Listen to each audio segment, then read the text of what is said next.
Hey guys, welcome back to my channel. It's Kristen, and today I am going to give you my November wrap up. Let's get started.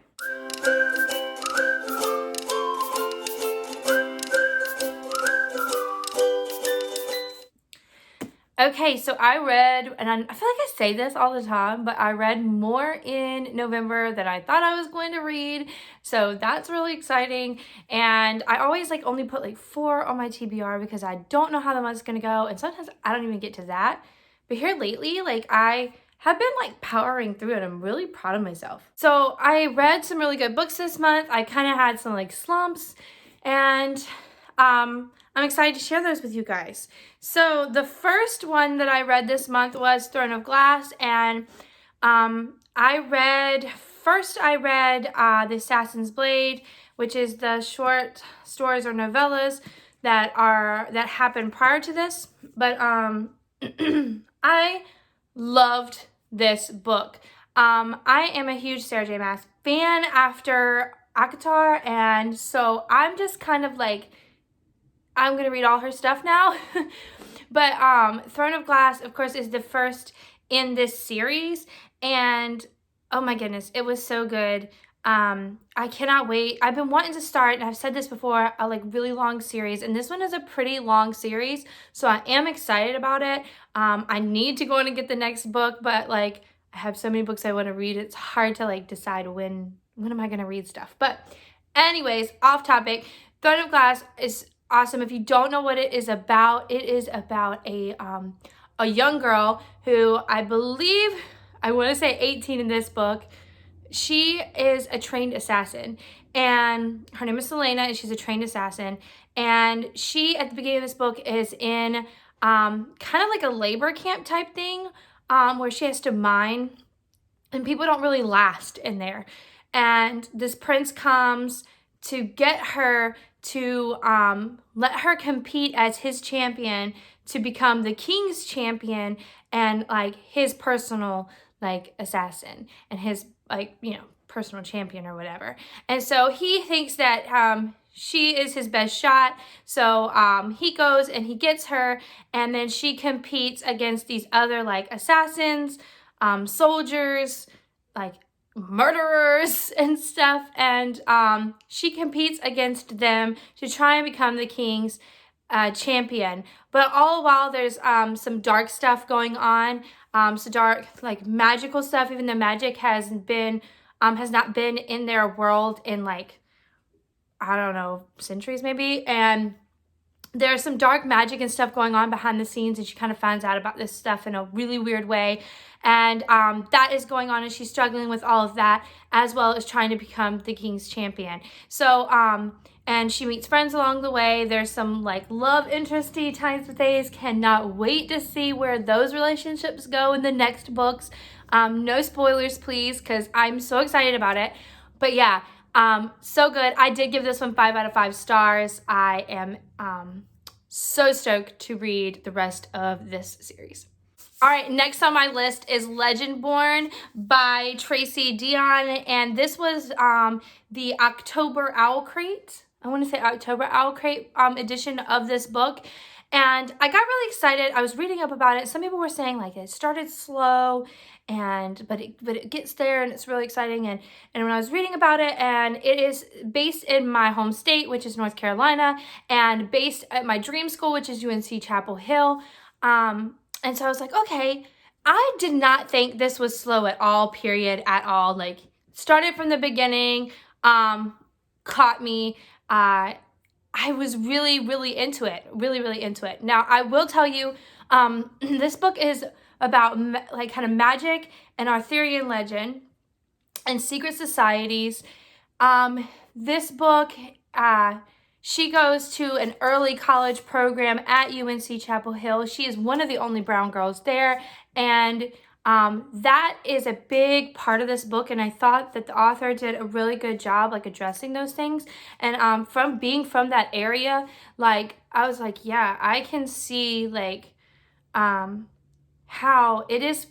She was in a place full of that pretty much slaves built, and how hard that had to have been. And it was a really good it was really good. And I think she went to UNC Chapel Hill, so it's probably a lot of the author's like own feelings and things that she encountered there. So I loved it. I want my eyes to be more open, and I felt like this book did that, but not in a way that it was all about that. There was so much going on, so exciting. I will tell you, I get confused by like, I guess, hierarchy, like in the Arthurian, like, secret society, there's like all these, there's like the person here, and then here, and then here, and then here, and it's based off of the knights, and who's a squire, and who's a page, and I got super confused about the rankings, who was ranked higher than who.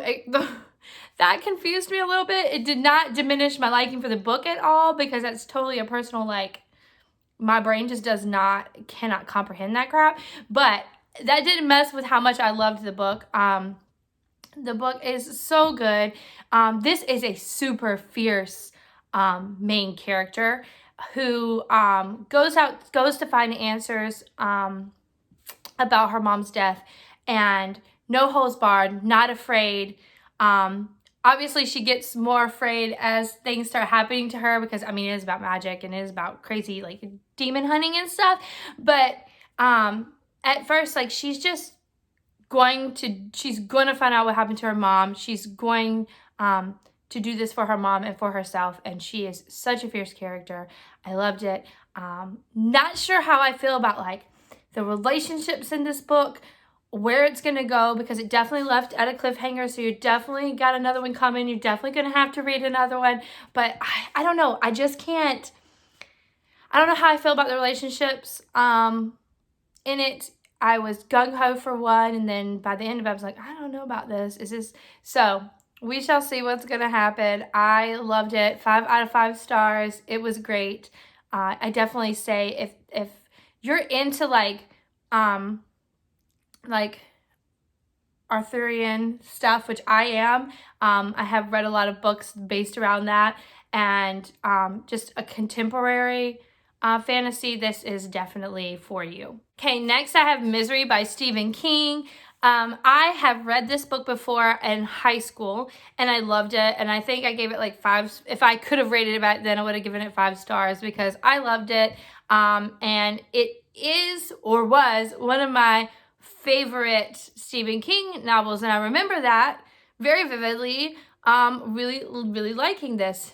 And so I decided I'm going to go back and reread. I'm not so sure I'm a Stephen King, like, fan anymore that much. I struggled to read through this again. Maybe it's because I knew it was going to happen, but I just really couldn't get into it. I honestly would read like 50 pages and then read another book, and then read like 50 pages and read another book. Like, it was very hard for me to get through this time. I'm not 100% sure why. It is a good book.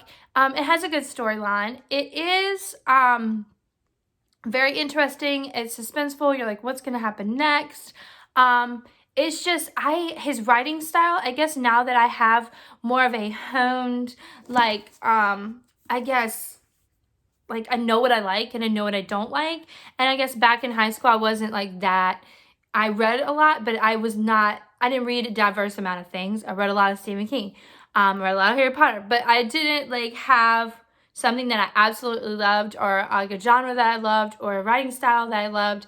Now I do. Now I know what I like, and I'm not so sure that Stephen King is that anymore, but it is a very good book. If you don't know what it is about, it is about a writer who wrote this series called, who has a main character called Misery, and he is off writing and gets done, and he decides, well, I'm just going to drive, and he has an accident, and a woman pulls him out. He's very badly hurt, very, very badly hurt, and instead of taking him to the hospital, she is a fanatic fan and takes him home, and she's a little crazy.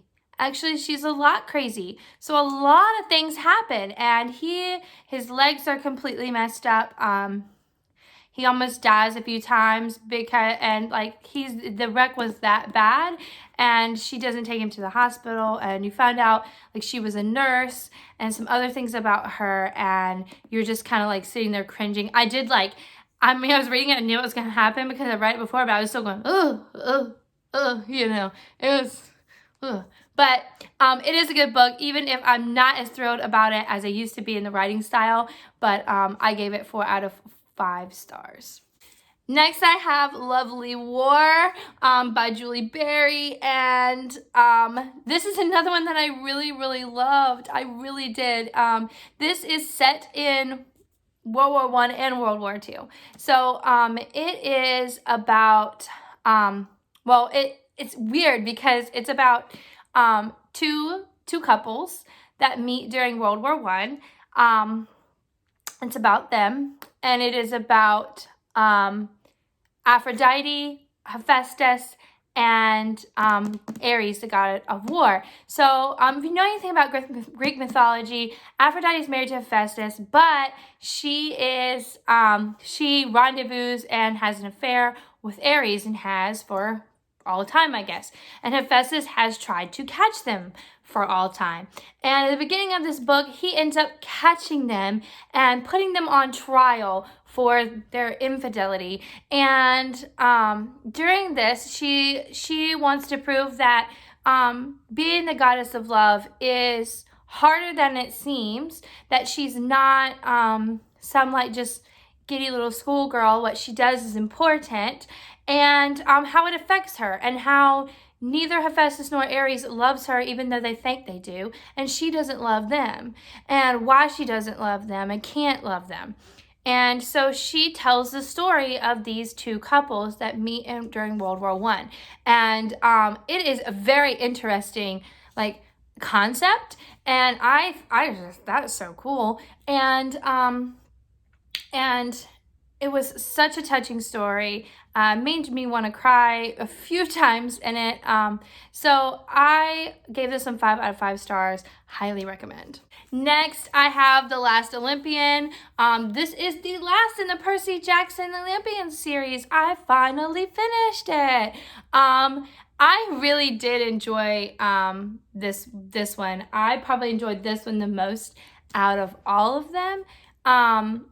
I thought it wrapped everything up really nicely. It was more action-packed, kept me really engaged in this one. We finally see the whole Kronos coming back, and what that kind of, the climax of that and how that turns out. So very glad I finished this one. Excited to read the next in this world, because gosh, Rick Riordan has like a ton of different series, but I'm ready to read the next in this particular world, and I did love it, and it's 5 out of 5 stars. Next, last, I have All the Stars and Teeth. This one is by Adeline Grace, and how gorgeous is this cover, by the way? Kind of like morbid, but very gorgeous. This story is about a princess in a kingdom that, I'm so sorry, I'm having such issues with my stuff being crooked today, so just please just bear with me. Anyways, this is about a princess who in a kingdom is different islands, and every island practices a different type of magic. Each person is only allowed to practice one type of magic because they are told, and it is well known that if they practice more than one magic, it will eat away at their souls, and they will eventually die by practicing more than one magic. She is ready to prove herself to her kingdom, that she is ready to be the heir to the throne. And her line, her family, they have soul magic, and they're the only ones that have soul magic. And so she's only one of 2 people that can take over the throne. And things don't go quite as planned. She ends up going off on an adventure to save her kingdom, and things come to light, and she realizes that pretty much everything she knew is not 100%, and she's trying to wrestle with that, and while staying strong and fighting for her kingdom. This one leaves off at a cliffhanger, so definitely going to be I think the next one's in January or February, not sure. I did really like this one. It was really interesting, albeit a little bit on the strange side, like a really strange concept, I guess I could say. I loved the characters. I loved the crew, the four that come together. I love them. I'm a sucker for a good like close-knit crew. So this book had that like an awesome crew in it. So I gave this one 4 out of 5 stars. It was a very good read. I do recommend this one for you guys as well. So a really good reading month. I was like, I feel like I keep giving like books 5s this month. But it was a great reading month. I do love these books, and I was excited.